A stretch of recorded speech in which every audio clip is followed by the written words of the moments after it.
এখানে মন্ত্রীরা এসে মমতার নির্দেশে নাটক করছিল। আমি পৌঁছানোর পরে ডাইরেক্ট বলে দিয়েছে যে আমার স্বামীকে কালমা পড়তে বলেছিল, আমার স্বামী হিন্দু, কালমা পড়তে জানে না, তাই গুলি করে মেরে দিয়েছে। সমীর ঘোষ স্ত্রী ডাইরেক্ট বলে দিল মোদির লোক বলে মেরেছে।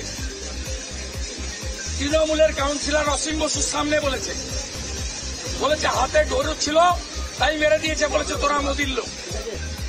প্রমাণ হয়ে গেছে ভারতীয় এবং হিন্দু বলে খুন করেছে।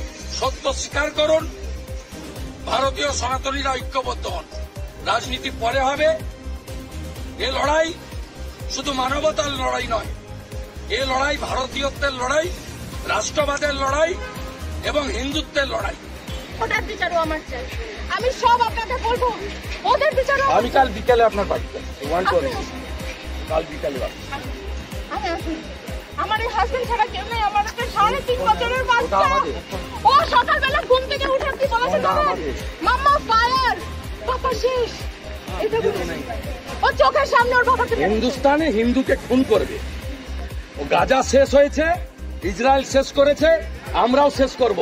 মোদির শিষ্য আছি, মোদির বাচ্চা আমরা। আমার হাজবেন্ড নাম নিশান মিটাবো। খুব সাপোর্ট করতেছে। পলিটিক্স ছেড়ে দেন, হিন্দু বলে মেরেছে। পলিটিক্স ছেড়ে দেন। আমি শুধু আপনার বর্ষায় এসেছি। মাল্যদান করবেন আমাদের পশ্চিমবঙ্গ সরকারের পক্ষ থেকে মাননীয় মন্ত্রী এবং মেয়র শ্রী ফিয়াল হাকিম মহাশয়। আপনাদেরকে খুব মানতে, খুব মানতে, আমাদের দিকে খুব মানতে। আমাকে হেল্প করুন, আমাকে পুরো হেল্প করবো, পুরো হেল্প করবো। মাল্যদান করবেন পশ্চিমবঙ্গ সরকারের পক্ষ থেকে মাননীয় মন্ত্রী শ্রী অরূপ বিশ্বাস মহাশয়। আমার শ্বশুর বাড়ি জীবন শেষ করে দিচ্ছে।